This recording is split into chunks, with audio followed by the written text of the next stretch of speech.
Welcome to the Hard Faith Podcast. I'm your host, Spencer Folmar, and founder of Hard Faith.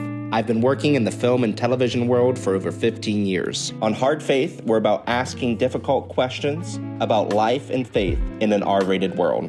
We release monthly. You can subscribe and share today. You can also write in at info@hardfaith.com to ask questions or to learn about opportunities to sponsor or to be on the show. Welcome to another edition of the Hard Faith Podcast. Today, my beautiful, accomplished, and pregnant wife, McKenna Folmar. McKenna, welcome to the Hard Faith Podcast. Thank you. Good to be here. McKenna, would you give a little bit of an introduction about your work, your profession, and what brings you today to the Hard Faith Podcast? I was brought on today by a special invitation. I know the person that runs this podcast. I'm a specialty wedding and events planner. I own my own business located in California now. That's where we are. I had the best job ever. Brides and grooms all the time. It's pretty fabulous if you ask me. I also write children's books in my free time. A little low-key, low-stress side project to balance the crazy weddings. McKenna published her first book last year. The Adventures of Margie the Duckling. She's working on a second book and some other books as well. Very exciting. Yeah, published author. Well done. Well done. So McKenna, we actually tried recording this podcast at the end of December, beginning of January, and we weren't particularly satisfied with our recording. No. We didn't feel like it was beneficial or edifying to listeners or to the church, and we didn't really know where we want to go with the discussion. Yeah. I think today we have a better understanding of where we want to go. So McKenna, tell me, you said that you just kind of laid on your heart. Where do you want to go today? What do we want to talk about? This is the third time we've recorded this. And the first two really missed the mark.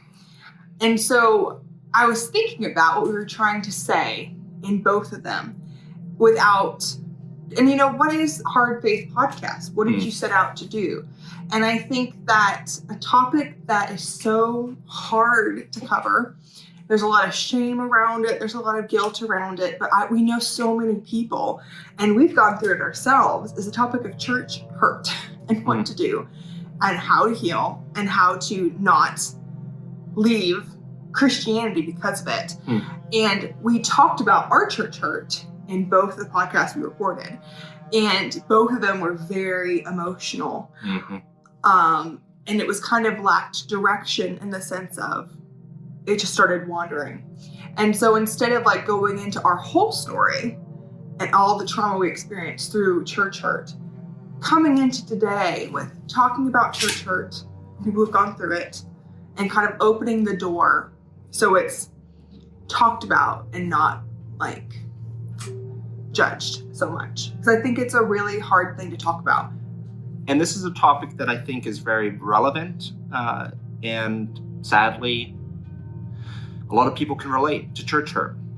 I think people have varying degrees of church hurt. Some people have extreme examples. Some people have more spiritual and emotional abuse, power abuse. I think there's a lot of different facets of church hurt. Some people, too, were just dragged to church as a child, don't understand what that experience was, why they went, what it meant, what it means today. And I feel like, especially the younger generations, that church has become somewhat irrelevant or, hard to approach. Sometimes whenever I've tried a lot of different types of churches in my life, McKenna and I both come from a similar tradition, but I've tried a lot of different churches. And I've also tried to invite a lot of friends to church. And I feel like whenever I'm thinking about inviting someone that hasn't grown up in the church or haven't been to church in years, decades, it's interesting what you say to prepare someone for this experience, right? How do you contextualize the churches today? Some of them are very modern, progressive, so it's not all that difficult, but we come from a more traditional background. And so how do you explain the service, the rituals, the pomp and circumstance? How do you explain that to someone that's never been to church? And how do you explain why we do what we do in certain traditions or what even church is? So I think that's something that I find difficult engaging with church, making it relevant today, and even inviting people to go to church, or even for myself, trying out different churches and new traditions. It's like we're told when we grow up that you have to go to church. You know, Billy Graham said, you don't have to go to church to be a Christian. But the caveat is that most Christians do go to church, and I think it's a good thing. We both believe in going to church, supporting the local church. But whenever you have church hurt, I think it's difficult in another level to attend church and to trust the church leaders. Yeah. So McKenna, tell us about trust broken. And despite trust broken, what do you do today to move towards a church or to still pursue your faith? It's a very long question with a very long answer. I grew up going to all different kinds of churches. My family was very traditional and legalistic, so a lot of times we're in a very conservative church area. I went to a big Reformed church for most of my childhood. Going into my adulthood, I was on staff at this church. I was there 14 years, almost 14 years, a long, long time at one church. On staff, loved it. I had heard from other people about church hurt and about abuse in the church that I went to and worked for, but I never believed it. And I think that, we get very loyal to our church, and also, unless something happens to you, it doesn't feel as hurtful. It's easier to kind of write it off and be like, oh, well, they obviously did something. Oh, well, they obviously are in the wrong, or, oh, it would never happen to me. And so you don't care about others' church hurt until it happens to you. And I think that's one reason I think it's good to talk about, because most Christians, it just kind of gets glossed over and not talked about. And then the ones grieving feel so ashamed and hurt that they can't talk about it for a very long time. And then those people just kind of live very isolated. And so I'd heard things like that going on, didn't really believe it, didn't really care to know too much, because I was like, oh, well, whatever. On staff, loved my job. We went to get married. We were told we couldn't, because I'm a woman. A woman can't make decisions without their fathers or husbands making it for them. And so we left. And that was a very painful and hard experience. And that's a very short version of a huge disaster that happened. And I've never experienced spiritual abuse outside of my childhood. And so having it happen with a bunch of elders and with a bunch of pastors, spiritual abuse, church abuse, broke my heart.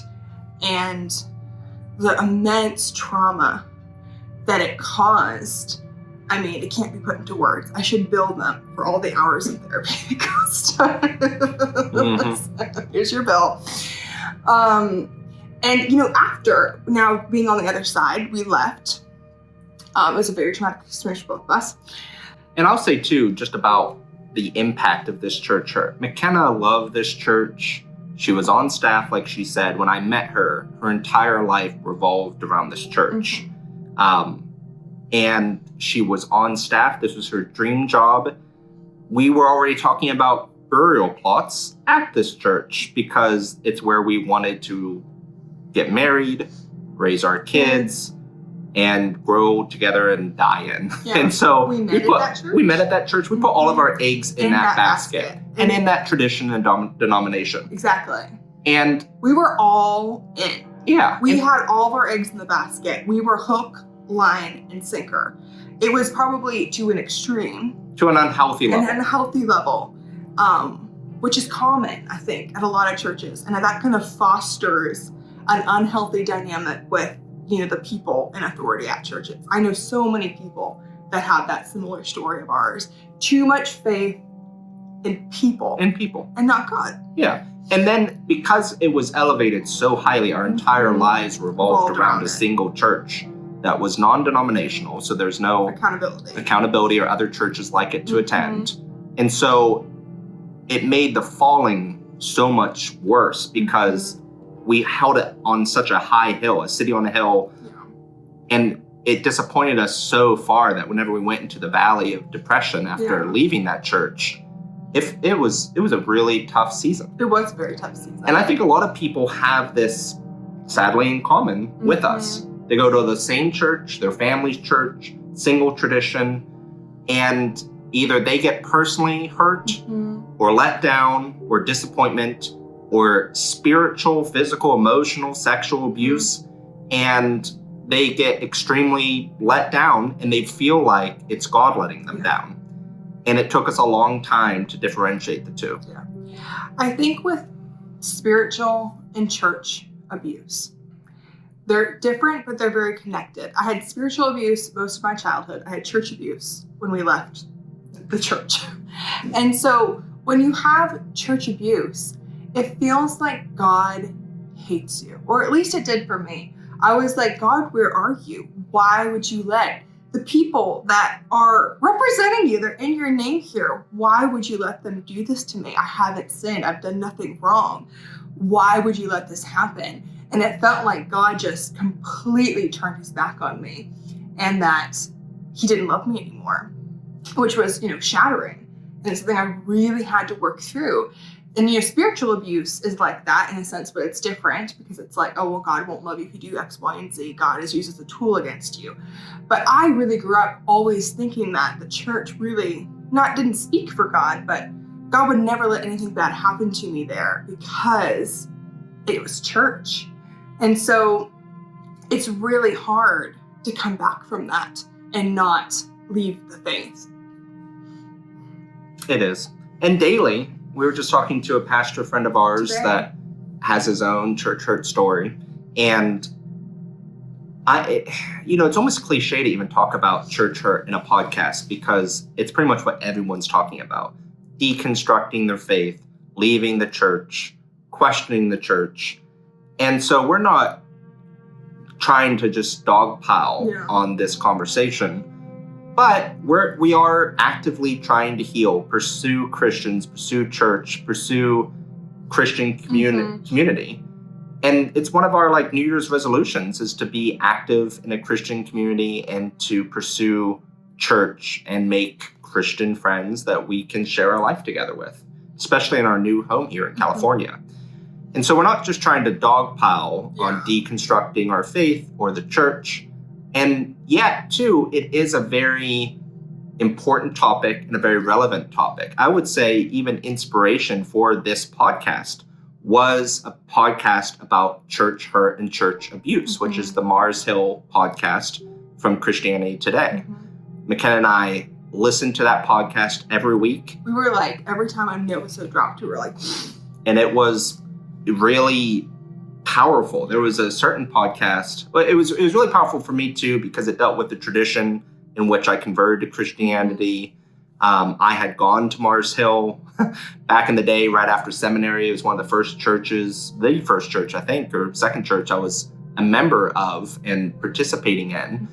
And like McKenna said earlier, whenever other people are going through church hurt or spiritual abuse, it's easy to dismiss it, to say that they did something wrong or they were immature in their faith or they're just trying to be retaliatory today and just want to hurt others or bring down the name of the church or Christianity.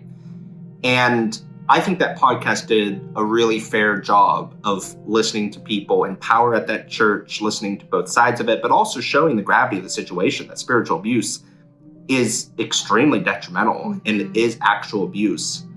And it's very damaging to your relationship with God. And so today we're still trying to figure out what is the church? Who is God? What is our relationship with God? Which churches are safe? Which churches aren't safe? And how do we heal and still pursue and trust Christian communities, Christian leaders, without getting hurt again? I think there's a time after we left that we didn't go to church for a while. And then we'd go and I would just cry in the parking lot. And then we would go and we'd sit there and we'd leave halfway through. And so it's nice to be able to go to church now and not cry. I take that as a huge progress. But still, I don't tithe to church. I tithe to nonprofits that I know and trust because I feel like, okay, well, my money's safe there. It's a process. And went to seminary. So I have a lot of friends that are pastors and, in church government, church structures. And I've always said that I think the hardest job in the world is to be a pastor, because you are often propped up to be in an unnatural position, to be the voice speaker of God. And people look to pastors too much, especially I would say in celebrity pastor culture. They look up and almost worship pastors to an unfair example where the pastor can do nothing but fail. Mm-hmm. And some churches are better than others at trying to protect the pastors or create systems in which keeps their pastors healthy versus becoming prideful or arrogant, or unhealthy in other ways. And I would say that of the churches I've been a part of, which are probably about 10 different churches, I would say 8 of those churches I have attended don't exist today, or the pastors no longer are pastors. And sadly, it's a very common occurrence that pastors get defrocked or retire or step down because of personal failure or because they have disappointed the congregation. And so I have a heart for pastors and people trying to evangelize and spread the word and bring positivity and light to the world, because I believe that the church is the bride of Christ. It is a necessary part of thriving as a Christian. It's a Christian community where we can talk about spiritual matters and not only be fed milk, but be fed spiritual food. And we can grow in our faith with others and study the Bible together and hear people's thoughts and opinions and theology on the Bible as we're all trying to understand it and apply it to our life. I've been part of denominations that I know have hurt a lot of people, and churches that have hurt a lot of people. And I too kind of dismissed the outsiders or people who no longer went to those churches, because I just thought, it's like that, what Christians often say, they were like a wolf with sheep's clothing. They were amongst us. They benefited from the experience of going to church. Then they left the church and bashed the church. So, I think a legalistic, kind of crueler Christian would say, well, they're just a wolf in sheep's clothing. But no, these are these lost sheep that Christ himself in his parables went after. He left the other 99 and he went after the one lost sheep. And we don't lose sheep. We kick sheep out of churches. And I believe that whenever a brother or sister leaves the church, or, you're in communion with them, reaching out to them and asking why they left and checking in on them as they heal will make the church feel less like a club or a clique, but more of like a loving community, which is what I think the church is called to be. Yeah. And I wish I had done that in churches I was a part of in the past. And whatever church we're a part of in the future, I believe that kind of mindset and heart set is important, because we're not just adding numbers to our club. We're trying to love others and make sure that they're okay and that they're healing with the Lord, like we're trying to do. Yeah. We learned so much. It's been a tough couple years. But there's so much that we've learned because of it. Yeah. That I never would have learned. I'm sure not. I don't learn things unless I learn it the hard way. It was extremely humbling to be humbling. Spit out of a church. Yeah. That gossiped about. Terrible things said about you that weren't true. It was humbling. Yeah.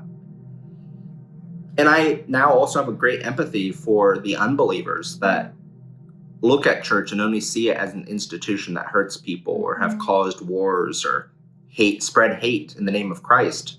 I have great empathy for people who feel that way, because I've seen a very ugly side of church. And I know there's a lot of churches out there that have hurt a lot of people. And I don't want to be part of that. I want to be part of the loving community. And we're constantly looking for churches that are on that same mission. There's gotta be a few. There's gotta be a couple. Life. McKenna's pregnant. We're looking now and thinking about raising our kids and what church and denomination and all the things. All the things. Because The very best thing that ever happened to me was coming to Christ.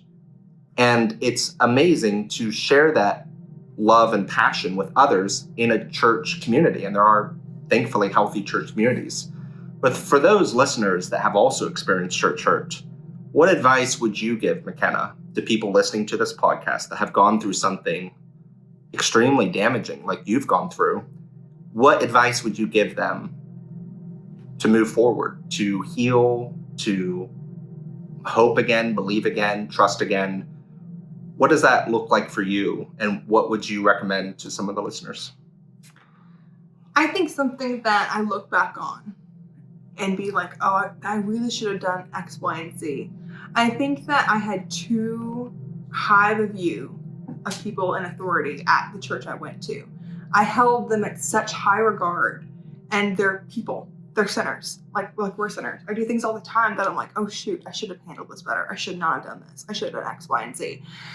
So I think that I had this huge high regard that, oh, they would never mess up. They would never do anything wrong. But obviously they do, because they're sinners. We're all sinners. And so I think that we have too high of, an esteem for these people in authority. And I think that there's people in authority who really like power. And so I think we should be careful of who we elect, just like we do for everything. And I think that going forward, if I ever was in a situation like that again, and just, going to church again with pastors, with elders, with deacons, I'm just like, you are a terrible sinner, just like I am a terrible sinner. And I can listen to what you say, but it's not from God, because you're not Jesus. And not to feel guilty when I disagree with you. And that's okay. I think that's pretty healthy. I agree. Yeah. So how are you daily pursuing God? What do you recommend to people who find that difficult? What are some baby steps people can take to overcome the hurt, to heal, to hope again? I had a friend of mine go through something very similar, and we talk about it. And she said she had to read the Bible in a completely new translation, because she grew up reading it in a certain translation, and then, she had a horrible traumatic experience, and, she went through something very similar, and now she has to read it in a completely new translation, and it's like reading it again for the first time. I think that's I'm really hooked on the ESV, so I don't really want to switch. It's a great idea. I think to keep praying, even though it's hard, and to not be afraid to tell God how angry you are. Because I think if you don't, where's that anger going to go? And God can handle your anger, and He's angry too. And I remember realizing that, God didn't do this. I mean, as Reformed people, God, we believe that God, controls all things, so it kind of is, but if not, but it's confusing. But even though terrible things happen, God is angry and grieved too.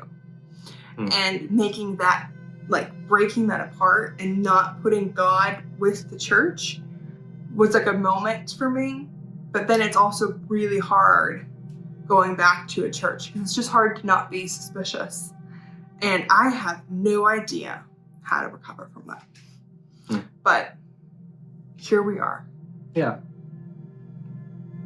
I think there's some peace too that, right now we're looking at different churches. We've attended a certain church that we're going to most regularly, but also we're in this Bible study right now through a great ministry in Hollywood. And it's sort of like our church right now. Yeah. It's a couple hours long. We pray for each other. We read the Bible. We memorize Bible verses. And it's kind of our church right now. It's not what we grew up in, especially McKenna. Yeah. It's not what I studied necessarily in seminary. It's sort of like a home church. But there's a lot of different facets of Christianity. Just because you don't like the tradition that you grew up in, or you don't trust the church or church body or governance because you were hurt, I don't think it means that you can never find a safe place amongst Christians again. That's my hope. I think that's very good. Yeah. And because I have found that. I haven't found it often, but I've been blessed to have found that in pockets of churches and Christian groups and ministries and just other believers. And I hope this podcast is a safe place for people to share their doubts, their frustrations, their church hurt. And hopefully we can all heal together and trust that God is also going to heal us and time will heal us. And things are going to get better because ultimately, in the end, things do work out because God is in control and He has a perfect plan for each of us, even if that means experiencing severe suffering. McKenna, almost at the 30-minute mark. What are some final words that you want to impart to our listeners and to share about your story? Since we left, I've gotten so many calls from people in tears being like, oh, this happened to me, what should we do? And so it really opened my eyes to an area that I refused to see before. I was just like not willing to look into it. And I don't think that people can grow and learn without talking about terrible things. And so I think there's a way to talk about terrible things without turning it into a bash fest of, oh, I can't believe this happened to me. And that's really what I hope. So we all can come together and talk about it and heal and try and do better for other people. That's great. It's a good final word. I'm going to ask another question. I'm going to put you on the spot a little bit. But what do you wish the church leaders would have done or could do today to make amends for the spiritual abuse that they did to you? I don't even need an apology. An apology would be great. Now, after it happened, I would love a conversation of, we're sorry this happened. How could we have handled it better? For the sake of not hurting more people. Because if you don't learn from your mistakes, you're just going to keep on hurting others. So post-abuse, that's what I wish happened now. Prior to it happening, of course I wish it didn't happen. Prior to it happening, I wish that I was treated on the same level as a man. I think that I really got thrown under the bus because of my gender, and that is not right. So I wish I was given the same respect as a man would have in the same situation. We were told that, what happened wouldn't have happened if I was a boy. And I also wish that I wouldn't have cared as much. Kind of like what I said before, because they're sinners just like I am. And what they say is not God saying it. And so I think I would have handled it and it wouldn't have been so traumatic for me if I would have kind of had that kind of mentality going in. Because it really shook me up. Yeah. Thanks for your honesty and sharing your heart and your struggle and your pain. And I hope that it helps someone listening today. If you've experienced church hurt, reach out. You're not alone. You're not alone. It's okay. Yeah. Thanks so much for listening to the Hard Faith Podcast. Tune in next month to hear our next guest. Please subscribe and share.